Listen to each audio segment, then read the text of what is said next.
Finalmente è arrivata! È arrivato un nuovo pacco proprio adesso da Amazon ed è la mia prima camera mirrorless e sono felicissimo di condividere questo acquisto con voi perché spero di migliorare i contenuti dei miei video. E questa è la Sony Vlog Camera ZV-E10. Adesso lo andrò a provare con voi e non vedo l'ora di fare l'unboxing perché davvero non l'ho ancora aperta. Adesso la apriamo assieme. Buona visione.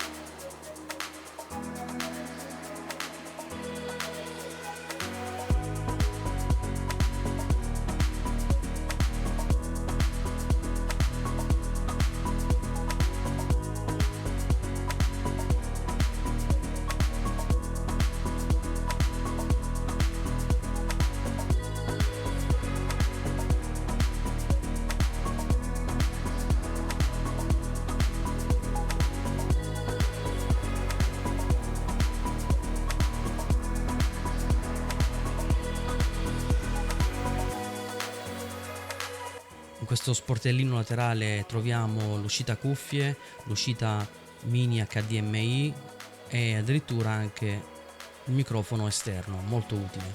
Adesso tramite l'uscita USB carichiamo la fotocamera e poi faremo tante prove.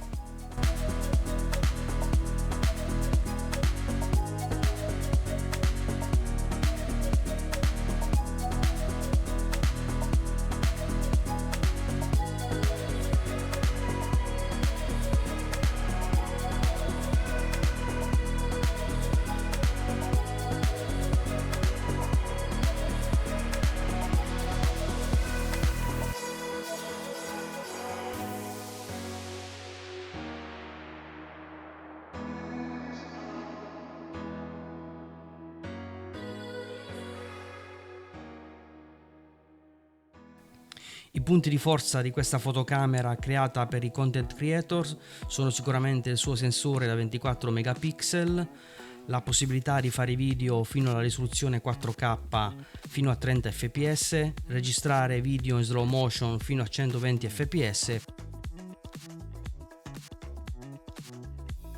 ha un autofocus super veloce, utilissimo quando si cambiano le inquadrature, ottimo il suo display orientabile in tutte le posizioni, il tasto C1 che ci permette con una semplice pressione di un tasto di sfocare lo sfondo. Infatti in questo momento state vedendo uno sfondo normalissimo, quindi modalità chiara, e adesso con la modalità C1 attiva avremo un effetto sfocatura semplicemente premendo questo tasto. Quest'altra funzione, il pulsante cestino durante la modalità ripresa, ci permette di attivare la modalità prodotto e consente alla fotocamera di mettere a fuoco l'oggetto più vicino quando lo mostriamo davanti all'obiettivo. Come vedete, quando allontano gli oggetti il fuoco ritorna sul viso, quando avvicino gli oggetti la camera preferirà mettere a fuoco l'oggetto più vicino.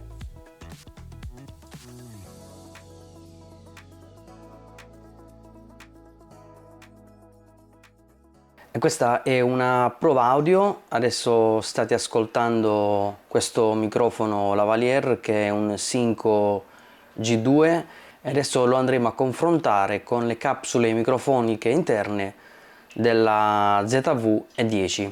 Adesso staccherò il microfono. Adesso sto utilizzando il microfono interno della ZV-E10, compresa anche di tutti i rumori ambientali. Purtroppo questo ambiente non è isolato acusticamente, quindi mostrerà tutti i suoi limiti. Adesso andiamo a dare un'occhiata a tutti i menu. Il primo menu riguarda la macchina fotografica, quindi la modalità ripresa di immagini statiche. E qui abbiamo diverse pagine, tutte dedicate alla fotografia.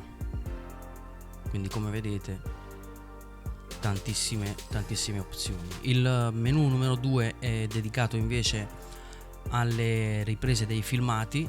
Anche qui ci sono diverse pagine e tantissime impostazioni. Andiamo al terzo menu, sempre spostandoci attraverso il tasto FN, dedicato alle connessioni Wi-Fi, Bluetooth, connessione USB, controllo remoto da PC e da smartphone. Poi abbiamo il menu riproduzione, quindi tutto ciò che riguarda la riproduzione, il modo di visione, eccetera eccetera. Poi abbiamo la valigetta e qui abbiamo le impostazioni generali della nostra fotocamera. Infine abbiamo questo menu stellina, che è il menu dei preferiti, un menu che possiamo comporre con le impostazioni che usiamo più spesso.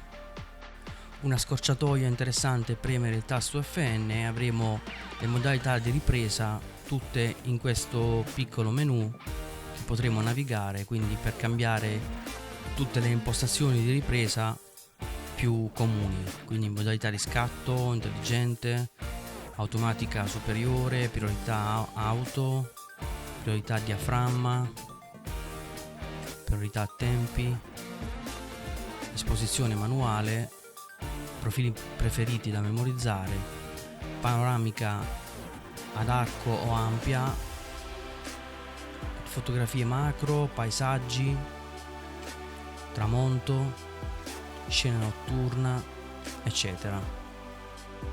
Le tre modalità possibili, quindi fotocamera, filmati e slow quick motion, vengono cambiati in sequenza premendo questo tasto, non proprio comodissimo.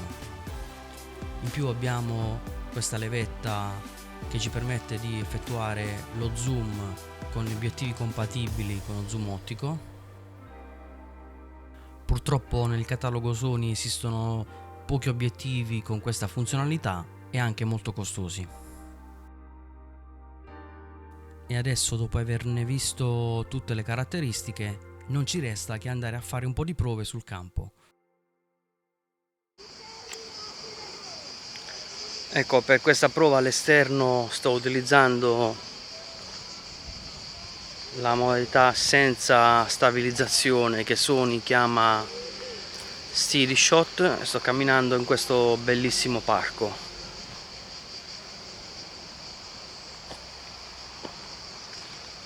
Ho montato anche il gatto morto, anche se non c'è tanto vento questa caldissima giornata. Adesso invece proveremo a camminare con la stabilizzazione elettronica della camera. Ecco, ho abilitato lo Steady Shot attivo, modalità attiva, e dovrebbe essere quello più potente, anche se introduce un crop, cioè un ritaglio dell'immagine, quindi mi vedrò un po' più, un'immagine un po' più ravvicinata.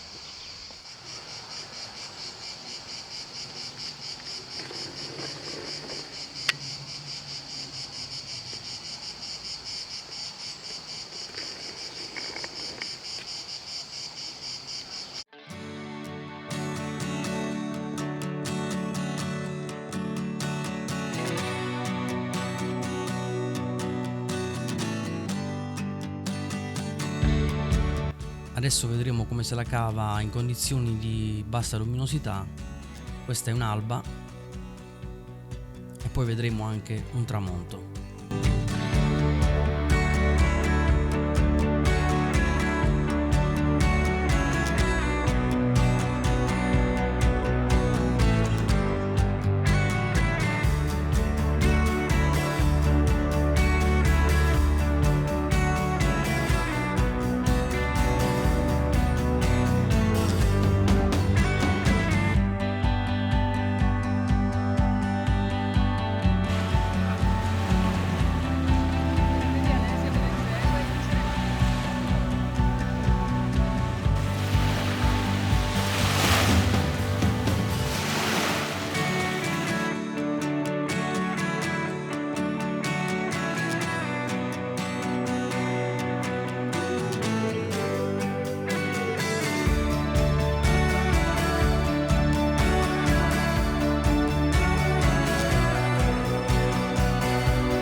finire gli accessori indispensabili che ho acquistato con questa fotocamera: una SD da 128 giga molto veloce e una bellissima borsa porta macchina della National Geographic.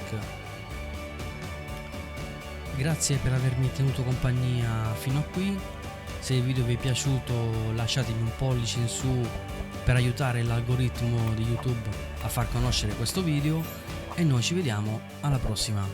Ciao a tutti!